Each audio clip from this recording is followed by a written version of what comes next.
প্রত্যেককে জানাই জয় যিশু। মহান ঈশ্বরকে ধন্যবাদ জানাই।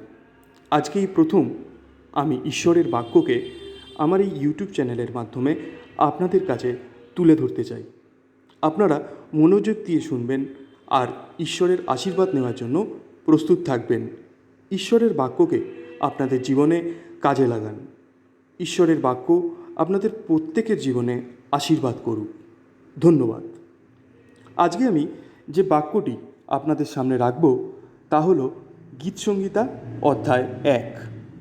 এই বাক্যে এইরূপ বলা হইয়াছে যে ধন্য সেই ব্যক্তি যে দুষ্টদের মন্ত্রণায় চলে না, পাপীদের পথে দাঁড়ায় না, নিন্দকদের সভায় বসে না, কিন্তু সদাপ্রভুর ব্যবস্থায় আমোদ করে, তাহার ব্যবস্থা দিবারাত্র ধ্যান করে।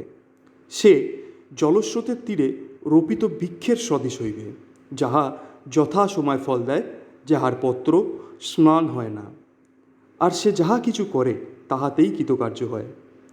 দুষ্টগণ সেরূপ নহে, কিন্তু তাহারা বায়ুচালিত তুষের ন্যায়। এই জন্য দুষ্টগণ বিচারে দাঁড়াইবে না, পাপীরা ধার্মিকদের মণ্ডলীতে দাঁড়াইবে না। কারণ সদাপ্রভু ধার্মিকগণের পথ জানেন, কিন্তু দুষ্টদের পথ বিনষ্ট হইবে। আমরা যদি এই বাক্যটিকে ভালো করে বিশ্লেষণ করি, তাহলে এই বাক্যে বলা রয়েছে যে ধন্য সেই ব্যক্তি, মানে যে ব্যক্তি সে ধন্য হবে যদি সে দুষ্টদের মন্ত্রে না চলে, পাপীদের পথে না দাঁড়ায়, নিন্দকদের সভায় না বসে। মানে যে সকল ব্যক্তিরা সকলের নিন্দা করে, পরনিন্দা পরচর্চা করে, তাদের সভায় বসে না, কিন্তু সদাপ্রভুর ব্যবস্থায় আমোদ করে। মানে সদাপ্রভুর আরাধনা, সদাপ্রভুর বিষয় মগ্ন থাকে, তাহার ব্যবস্থা দিবরাত্র ধ্যান করে।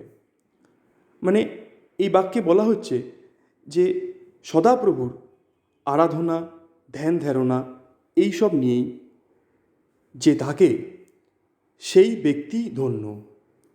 সে জলস্রোতের তীরে রোপিত বৃক্ষের সদৃশ হবে। মানে সেই ব্যক্তি জলের স্রোতের তীরে রোপিত বৃক্ষের সদৃশ হবে, যা যথা সময় ফল দেয়, যাহার পত্র স্নান হয় না, আর সে যাহা কিছু করে তাহাতেই কৃতকার্য হয়।